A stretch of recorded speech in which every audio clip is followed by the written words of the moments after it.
स्वागत है Sarvodaya classes YouTube channel पर। मैं हूं वीके शर्मा और विद्यार्थियों, कल हम पढ़ रहे थे अनुच्छेद 19 को और आज हम जो पढ़ेंगे वो होगा हमारा अनुच्छेद 20। अनुच्छेद 20 हम पढ़ेंगे जिसमें आएगा अपराधी को दोष सिद्धि के लिए संरक्षण। यानी कोई अपराध करता है तो उस पे लगाए गए आरोप के आधार पर भी उसे संरक्षित करता है संविधान, अर्थात उसे 3 प्रकार से संरक्षण देता है। कौन कौन से 3 प्रकार के संरक्षण देता है? पहला, उसे स्वयं के विरुद्ध गवाही देने को बाध्य नहीं कर सकते।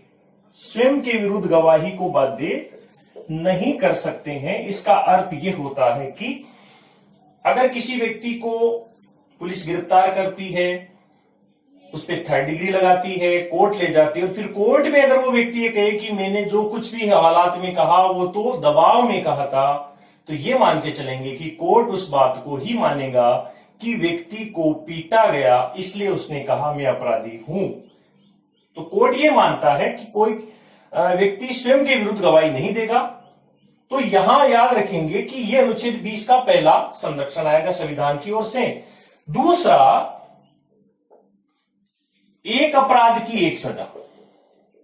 एक अपराध एक सजा, इसका मतलब यह होता है कि कोई व्यक्ति जितने अपराध करेगा उसी के अकॉर्डिंग उसे सजा मिलेगी।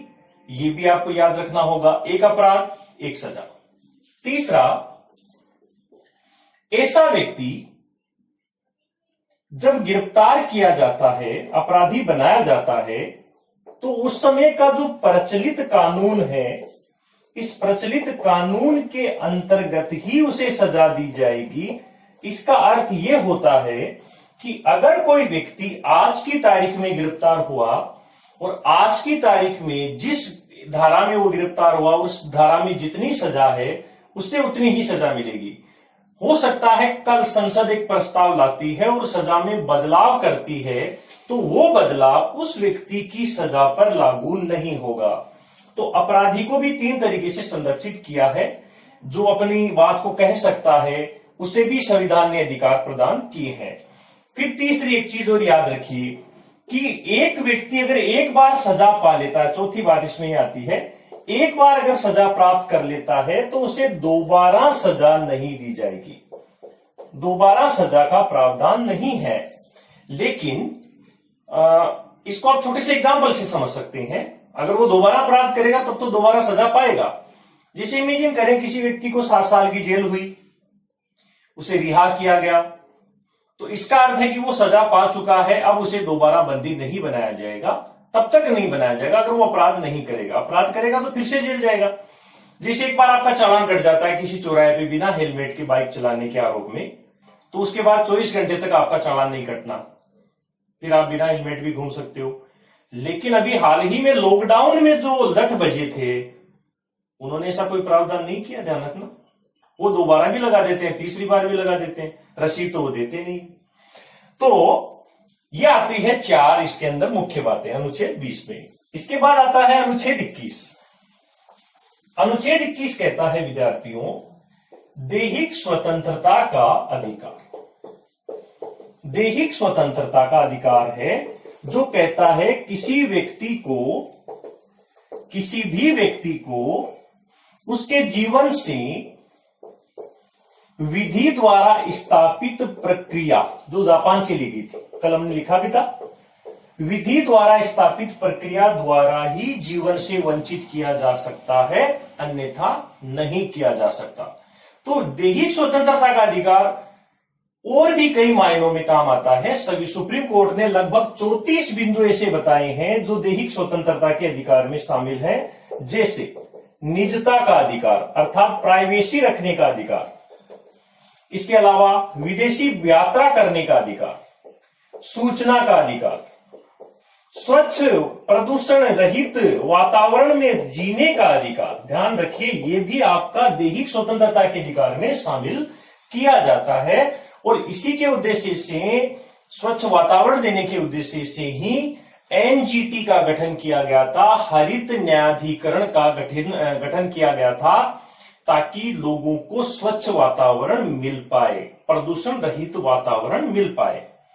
तो अनुच्छेद 21 के बाद विद्यार्थियों अनुच्छेद 21A भी आता है, और अनुच्छेद 21A में आता है 86वां संशोधन 2002 के द्वारा इसे शामिल किया गया था, 86वां संशोधन 2002।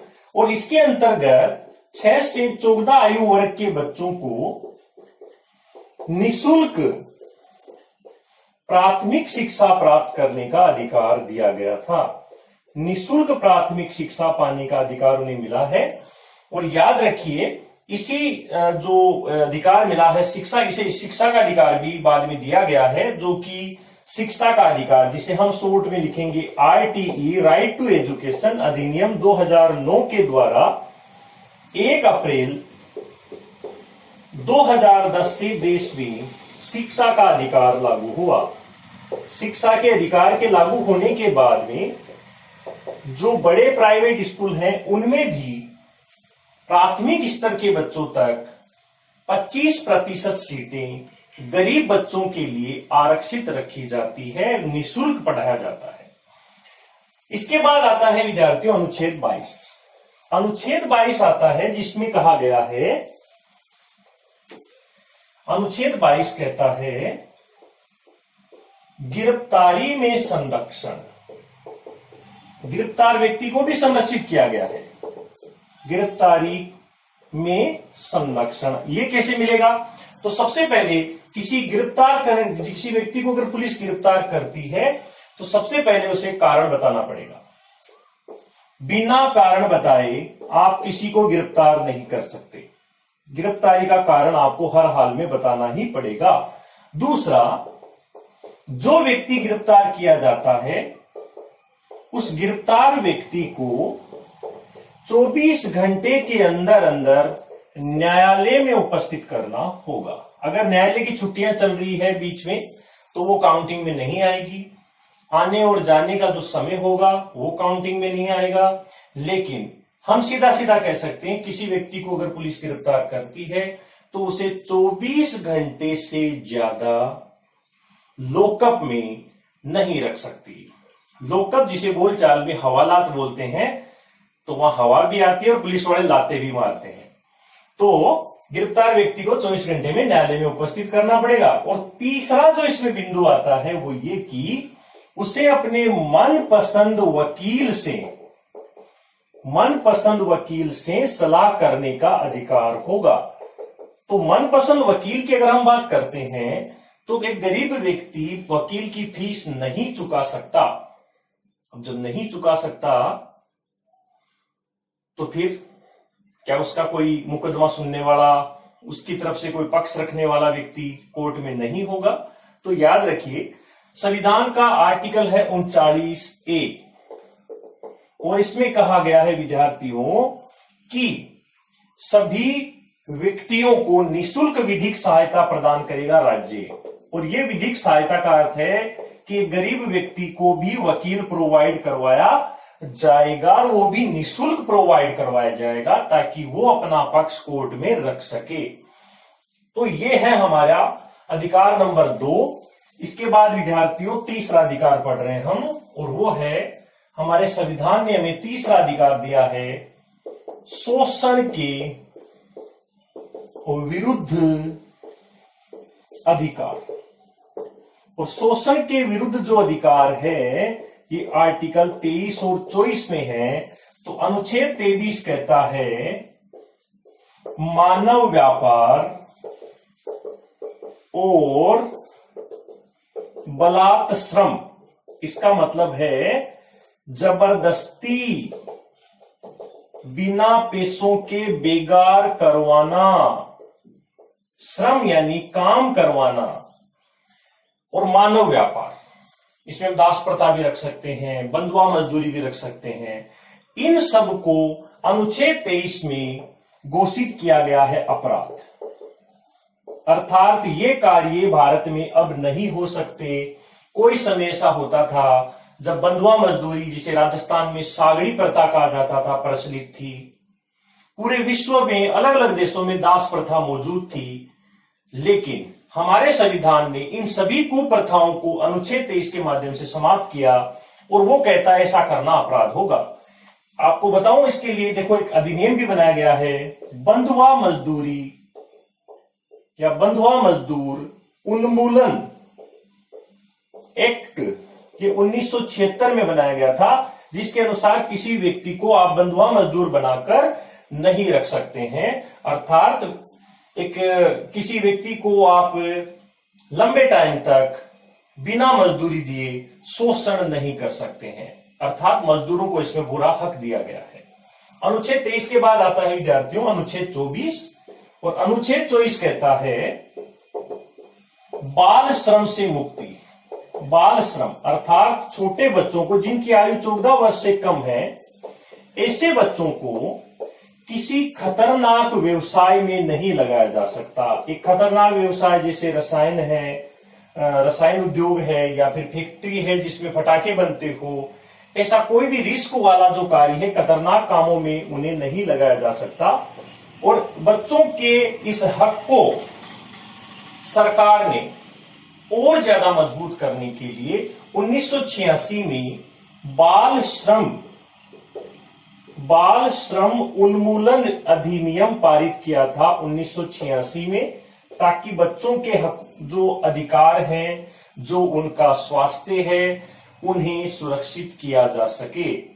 और एक चीज आप सब को मैं बता देना चाहता हूं, अनुच्छेद 24 में जो हम बाल श्रम पढ़ रहे हैं विद्यार्थियों, ये आपके राजस्थान पुलिस में शामिल किया गया है। इस बार 10 सवाल महिला एवं बच्चों के जो शोषण होते हैं उनके विरुद्ध सरकार ने कौन कौन से कानून बना रखे हैं, उन्हीं में देखिए ये आता है बाल श्रम उन्मूलन अधिनियम 1986। और इसी के साथ मैं एक चीज और बता देता हूं, बाल अधिकार संरक्षण आयोग ये गठित किया गया है देश में। 2005 में ये पारित हुआ भारत में, इसको मैं राष्ट्रीय बाल अधिकार संरक्षण आयोग कहूंगा। 2005 में ये पारित होता है और 2007 से ये अपना काम शुरू करता है। इसके वर्तमान जो अध्यक्ष हैं उनका नाम है प्रियांक कानूनगो, जो बच्चों के अधिकार को बनाए रखने वाले आयोग के अध्यक्ष हैं राष्ट्रीय। बिल्कुल वैसे ही जैसे राष्ट्रीय आयोग है, वैसे ही प्रत्येक राज्य में भी एक राज्य बाल अधिकार संरक्षण आयोग का गठन किया गया है। ये भी 2005 में ही संसद ने बनाया था, लेकिन राजस्थान में इसकी स्थापना 2010 में हुई। और राज्य बाल अधिकार संरक्षण आयोग के राजस्थान के वर्तमान चेयरमैन हैं विद्यार्थियों श्रीमती संगीता बेनीवाल। तो ये राजस्थान पुलिस वाले जो विद्यार्थी हैं वो इन्हें थोड़ा सा गौर करें। ये आते हैं 2 अधिकार, शोषण के विरुद्ध अधिकार अनुच्छेद 23 और 24 में। इसी के आगे हम लेते हैं और वो है विद्यार्थियों चौथा अधिकार बनता है हमारा धार्मिक स्वतंत्रता का अधिकार। धार्मिक स्वतंत्रता का अधिकार ये बनेगा 25 से 28 तक के अनुच्छेद में। पहले मैं बता दूं आपको, अनुच्छेद 25 कहता है, इसे धार्मिक स्वतंत्रता के अधिकार को लेकर 3 शब्द आते हैं, सदाचार, स्वास्थ्य और लोक व्यवस्था। ये 3 शब्द धार्मिक स्वतंत्रता में शामिल किए गए हैं। सदाचार, स्वास्थ्य और लोक व्यवस्था बनाए रखते हुए सभी नागरिकों को क्या क्या अधिकार होंगे। ये सवाल आरएस एग्जाम में पूछा भी गया था, लिखा था कौन सा धार्मिक स्वतंत्रता के अधिकार में शामिल नहीं, कौन सा बिंदु। तो कुछ विद्यार्थी यहाँ पर स्वास्थ्य को थोड़ा डाउटफुल लगाते, स्वास्थ्य का क्या मतलब है, तो याद रखेंगे स्वास्थ्य इसमें शामिल है। तो लोक व्यवस्था, सदाचार और स्वास्थ्य को बनाए रखते हुए सभी नागरिकों को धार्मिक स्वतंत्रता के अधिकार दिए हैं 4। कौन कौन से? अनुच्छेद 25, अबाध रूप से अबाध रूप से किसी भी धर्म को मानने, उसका प्रचार करने। इसी के अंतर्गत आता है सिखों, जो सिख धर्म के लोग हैं, सिखों द्वारा कृपाण अर्थात कटार धारण करने। इसी के अंतर्गत आता है हिंदू, जैन, बौद्ध और सिख धर्म की जो धार्मिक संस्थाएं हैं, वो उस धर्म के सभी वर्गों के लिए खोलने का उपबंध करता है। अर्थात जैसे हिंदुओं के जो मंदिर हैं, उन मंदिरों में सभी जाति के लोगों को जाने का पूरा अधिकार प्रदान करता है अनुच्छेद 25। तो ये सारी जानकारी अनुच्छेद 25 में आती है। इसके बाद आता है विद्यार्थियों अनुच्छेद 26। अनुच्छेद 26 कहता है अगर आप धर्म का प्रचार करोगे तो बिना धन के धर्म प्रचार नहीं हो सकता है। तो धर्म प्रचार, धर्म की संस्थाएं, इन सबको स्थापित करने के लिए आप क्या कर सकते हैं? धन का अर्जन कर सकते हैं। धन यानी संपत्ति का अर्जन। तो संपत्ति अर्जन का अनुच्छेद 26 धर्म के प्रचार और उसकी संस्थाएं स्थापित करने के लिए आपको अधिकार प्रदान करता है। अनुच्छेद 27 कहता है कि धर्म से जुड़ी किसी भी संस्था से कर नहीं लिया जाएगा। कर बोले तो टैक्स। यहां आपको टैक्स में छूट दे रहा है अनुच्छेद 27। किसी भी धार्मिक संस्था, मंदिर है, मस्जिद है, चर्च है या कोई भी, उन पर गवर्नमेंट कोई भी प्रकार का टैक्स लागू नहीं करती है। अनुच्छेद 28 ये कहता है विद्यार्थियों, अनुच्छेद 28 ये कहता है दो बातें। पहली, किसी भी गवर्नमेंट, राजकीय या फिर सरकार द्वारा मान्यता प्राप्त, सरकार से मान्यता प्राप्त जो शिक्षण संस्थाएं हैं, उनमें धर्म की शिक्षा नहीं दी जाएगी। धर्म की शिक्षा नहीं दी जाएगी क्योंकि भारत एक धर्मनिरपेक्ष राष्ट्र है। इसका खुद का कोई राजकीय धर्म नहीं है। यहां भारत को धर्मनिरपेक्ष कहा गया है, इसका अर्थ है कि वो सभी धर्मों के लिए तटस्थ है, अर्थात यथास्थिति रहता है, ना किसी धर्म का पक्ष लेता है, ना किसी धर्म की बुराई करता है। लेकिन धर्मनिरपेक्षता के साथ साथ वो सभी धर्मों को मानने वाले व्यक्तियों को संरक्षण देता है कि आप अपने धर्म को अबाध रूप से मान सकते हैं, बिना किसी दबाव के फॉलो कर सकते हैं। इसीलिए ध्यान दीजिएगा, सरकारी या सरकार से मान्यता प्राप्त चाहे स्कूल है, कॉलेज है या कोई अन्य संस्था है जहां पे पढ़ाई करवाई जाती है, वहां धर्म की शिक्षा वर्जित है। हमारे आप लोग सभी पढ़े हैं, कभी धर्म की शिक्षा हमारी किताबों में नहीं आई है। हमने विज्ञान पढ़ी है, सामाजिक पढ़ी है, संस्कृत पढ़ी है, लेकिन कहीं पर भी धर्म का जिक्र नहीं आता है।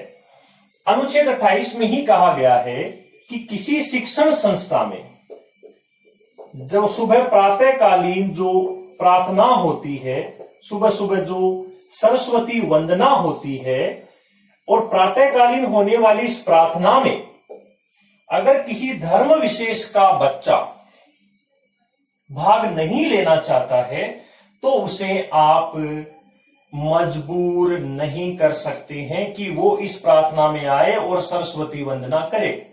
क्योंकि अगर उसके धर्म में सरस्वती वंदना अगर नहीं होती है तो वो बिना प्रार्थना में भाग लिए भी स्कूल जाएगा और पढ़ाई करेगा। उसे आप मजबूर नहीं कर सकते हैं। ये आर्टिकल 28 में दो मुख्य बातें शामिल होती है। इसके बाद आता है विद्यार्थियों पांचवां आपका अधिकार, और पांचवां अधिकार है शिक्षा एवं संस्कृति का अधिकार। इसे मूल रूप से ये शिक्षा और संस्कृति का जो अधिकार है विद्यार्थीगण, ये आर्टिकल 29 और 30 में है, और ये मुख्य रूप से भारत के अल्पसंख्यक जो धर्म के जो लोग हैं उन लोगों को ये प्रदान किया गया है। अल्पसंख्यक धर्म के लोग हैं हमारे भारत में, हिंदुओं को छोड़ दीजिए,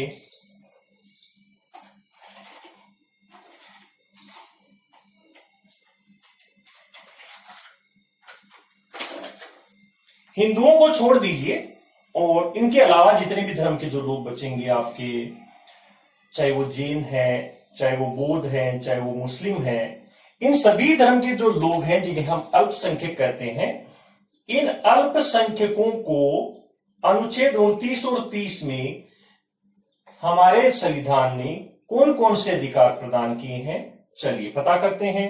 सबसे पहले मैं लेता हूं अनुच्छेद 29। अनुच्छेद 29 कहता है दो बातें।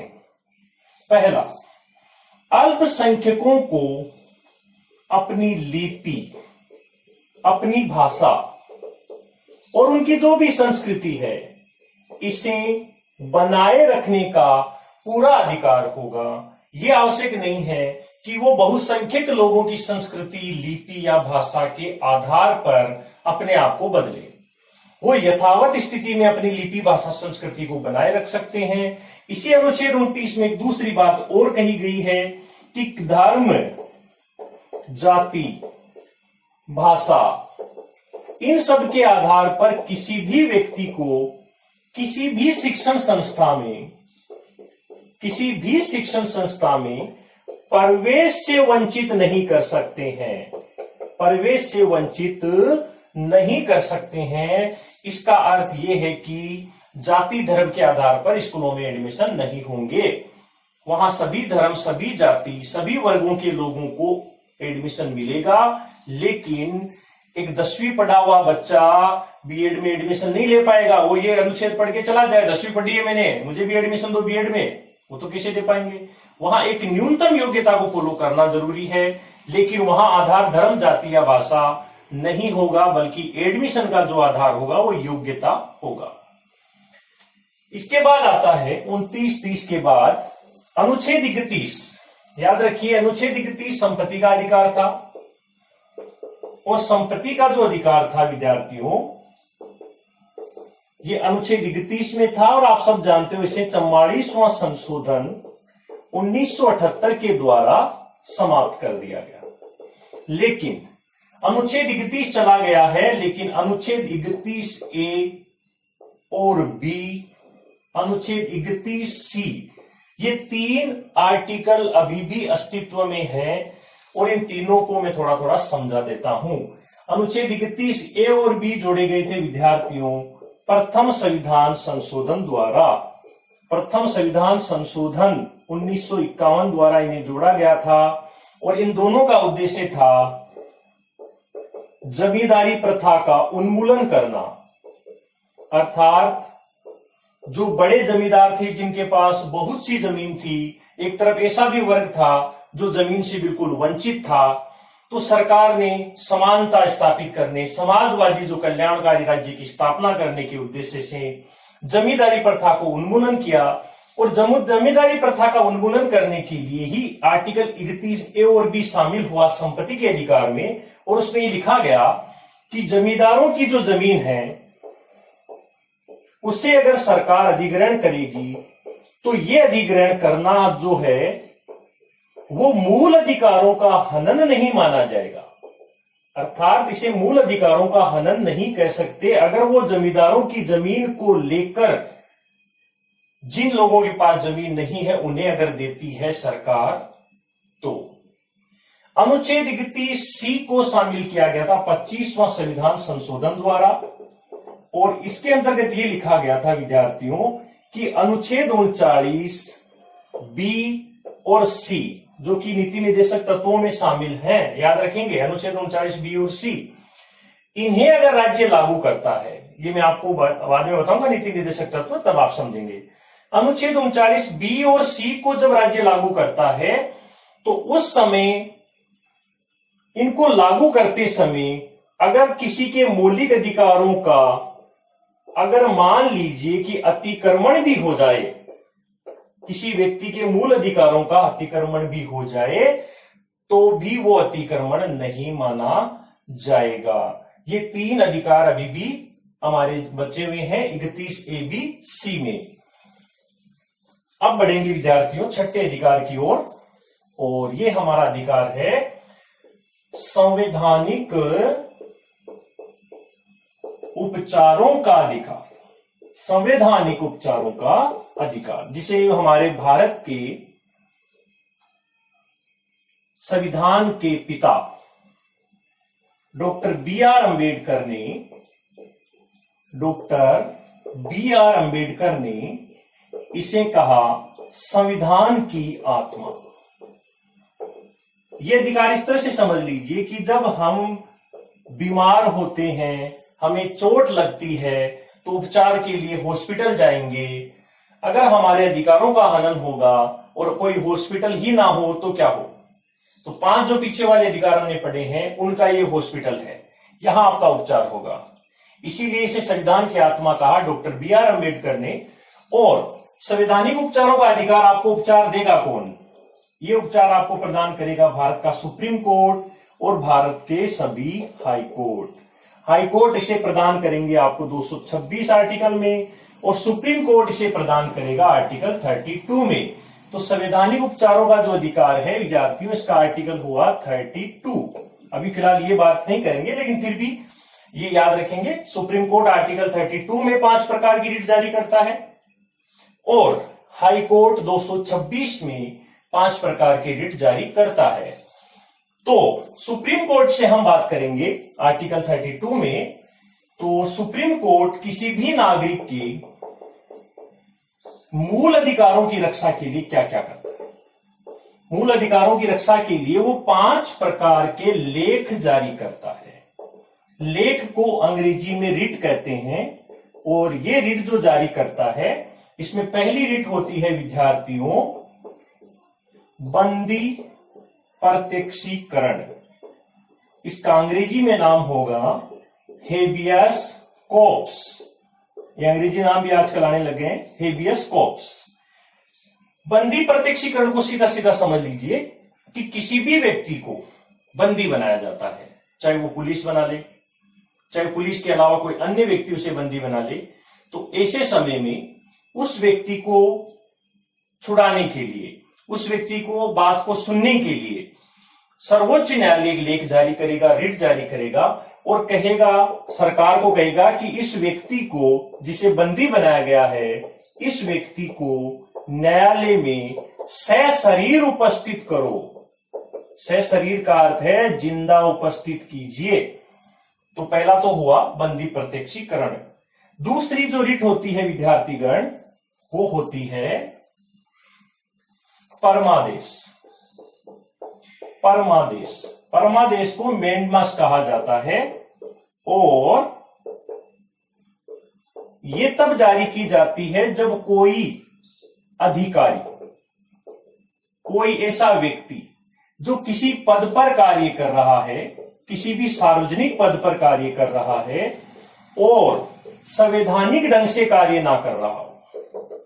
जब संवैधानिक ढंग से कार्य ना कर रहा हो, तो सुप्रीम कोर्ट परमादेश का लेख जारी कर उस व्यक्ति को, उस संस्था को ये कहता है कि आप संवैधानिक ढंग से कार्य कीजिए, अन्यथा आपके विरुद्ध सुप्रीम कोर्ट कोई निर्णय ले सकता है। तो ये एक तरह से किसी व्यक्ति को उसके अधिकार, उसकी जो कर्तव्य है उनको पालन करने के लिए प्रेरित करता है या फिर दबाव डालता है। तीसरा लेख होता है उत्प्रेषण। उत्प्रेषण का लेख जारी करता है सुप्रीम कोर्ट या फिर हाई कोर्ट, और ये जारी करता है निचले कोर्ट को, यानी निम्न न्यायालयों को जारी किया जाता है। निम्न न्यायालय, चाहे उसमें डिस्ट्रिक्ट कोर्ट हो या फिर अन्य अधीनस्थ न्यायालय हो, इन न्यायालयों को सुप्रीम कोर्ट या हाई कोर्ट लेख जारी करता है उत्प्रेषण का, जिसे सीरियोरिटी कहा जाता है अंग्रेजी में, सीरियोरिटी। उत्प्रेषण से ऐसा लग रहा है, उत्प्रेषण यानी भेजना, प्रेषण प्रेषक, प्रेषक प्राप्त करने वाला, प्रेषिति प्रेषक भेजने वाला हो गया, प्रेषिति प्राप्त करने वाला हो गया, प्रेषण माने भेजना, उत माने ऊपर, उत्कर्ष ऊपर की ओर।